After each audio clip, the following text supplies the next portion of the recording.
Hello everyone, and welcome back to the channel. Today, we're diving deep into the heart of the Smurf village for a story that has been whispered among the mushroom houses for years. It's a tale of love, destiny, and how the most unexpected connections can blossom into something truly beautiful. We all know and love SMURFETTE, the vibrant, graceful heart of the village. But have you ever wondered about her own happily ever after? Well, settle in, because this is the story of how SMURFETTE found her true love. For the longest time, SMURFETTE was the center of attention. Every Smurf in their own way admired her. Brainy Smurf would write poems for her, Hefty Smurf would show off his strength, and even Grumpy Smurf would manage a less grumpy grunt in her presence. SMURFETTE appreciated all the attention, of course. She loved her Smurf brothers, each and every one. But amidst the clamor and the grand gestures, her heart felt a quiet, unanswered question. Was this admiration true love? Or was it just a Smurf nanigans? She cherished their friendship, but a deeper connection, a soulmate, was something she secretly yearned for. She often found herself gazing at the stars, wondering if there was a Smurf out there who saw beyond the novelty of her being the only girl. A Smurf who saw the real her. Now, in a quieter corner of the village, lived a Smurf you might not notice right away. His name was Shy Smurf. He wasn't the strongest, or the brainiest, or the handiest. His defining trait was his overwhelming shyness. Whenever SMURFETTE was near, his cheeks would turn a deep shade of blue, his words would get tangled in his throat, and he'd often retreat into his mushroom house, his hat pulled down low. He admired SMURFETTE from afar, more than any other Smurf. He saw her kindness when she helped a baby bird back into its nest.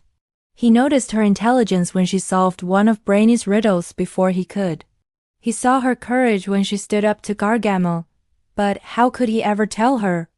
The mere thought of speaking to her sent him into a panic. One sunny afternoon, SMURFETTE was tending to her beautiful garden. She had a special knack for flowers, and her garden was a rainbow of colors. As she reached for a particularly high-hanging blossom, the little stool she was standing on wobbled. With a small cry, she lost her balance and began to fall. But instead of hitting the soft grass, she landed in a pair of surprisingly steady arms. She looked up, startled, and saw Shy Smurf, his face a mixture of terror and determination. He had been watching her from a distance as he always did, and had rushed over without a second thought. For a moment, they just stared at each other. He hadn't said a word, but his eyes spoke volumes. They held a depth of care and concern she had never seen before. Are you okay, SMURFETTE? He finally stammered, his voice barely a whisper. It was the first full sentence he had ever managed to say directly to her. SMURFETTE smiled, a genuine, warm smile that reached her eyes. I am now, she said softly. Thank you, Shy Smurf. He gently helped her to her feet, his hands trembling slightly before he quickly pulled them back, his shyness returning. But something had changed, a connection had been made. SMURFETTE realized that in that moment of silent action, he had shown more courage than any boastful display ever could. He hadn't acted to show off, he had acted purely out of concern for her. From that day on, SMURFETTE made a special effort to talk to Shy Smurf. She would bring him a flower from her garden or ask for his help with a task she knew he was good at, like finding the quietest, sweetest berries in the forest. Slowly, painstakingly, he started to open up. He was still shy, but with her, the words came a little easier. He told her about his love for watching the sunrise, how he could name every constellation in the night sky, and how he composed little melodies on a flute he'd carved himself, though he was too shy to play for anyone. SMURFETTE was captivated. She was discovering a whole new Smurf, one filled with quiet wisdom, gentle creativity, and a heart full of unspoken poetry. This was the Smurf she had been searching for, the one who saw her, not just the idea of her. The other Smurfs started to notice the change. They saw SMURFETTE spending more and more time with Shy Smurf. At first, they were confused. Why him? Hefty could lift boulders for her. Brainy could write encyclopedias for her. But then, they saw the way Smurfette looked at him. They saw the way her laughter was brighter and more carefree when she was by his side. They saw how he, in turn, started to find his own quiet confidence. He still didn't boast or brag, but he stood a little taller, his hat not pulled down quite so low.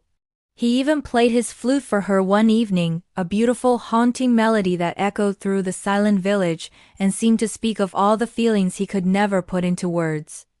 The other Smurfs began to understand. Love wasn't about being the loudest or the strongest. It was about a connection, a quiet understanding between two hearts. They saw that Shy Smurf's gentle, unwavering devotion was the truest gift of all. Papa Smurf watched them with a knowing smile. He had seen the potential in Shy Smurf all along. He knew that beneath that timid exterior was a heart as true and blue as any Smurf in the village. He saw how Smurfette's presence was helping Shy Smurf to blossom, and how Shy Smurf's quiet love was giving Smurfette the genuine companionship she had always craved. Their love wasn't a grand, loud spectacle. It was a gentle stream, flowing steadily and surely, carving its own path through the heart of the village. One evening, under the soft glow of a full moon, Shy Smurf led Smurfette to a clearing he had found. Fireflies danced in the air like floating stars. He had laid out a small blanket and a picnic of their favorite moonberries. He took a deep breath, his heart pounding. "Smurfette," he began, his voice still soft, but now clear and steady. "For my whole life I've been afraid of everything, but I'm not afraid when I'm with you. You make me feel brave. You make me feel complete. I love you, Smurfette." Tears of joy welled in Smurfette's eyes. This was it. The simple, honest, and profound declaration she had been waiting for. "Oh, Shy Smurf," she whispered, taking his hands in hers. "I love you too." And so Smurfette and Shy Smurf found their happily ever after, right there in the middle of their Smurf village. Their love story became a quiet legend, a reminder to all that true love doesn't always shout its name from the rooftops. Sometimes it whispers in a quiet corner. Sometimes it's found in a helping hand, a shared silence, and the courage to be yourself. They built a life together, filled with shared sunrises, quiet picnics, and beautiful flute melodies that only they could truly understand. Their love made the entire Smurf village a brighter, happier place, proving that the greatest strength can often be found in the gentlest of hearts. What a wonderful story, right? It just goes to show you that love can be found in the most unexpected places. Thank you all so much for joining me on this little trip to the Smurf village. If you enjoyed this story, please give this video a thumbs up, and don't forget to subscribe and hit that notification bell so you don't miss our next adventure. Until next time, stay Smurfy and keep spreading the love.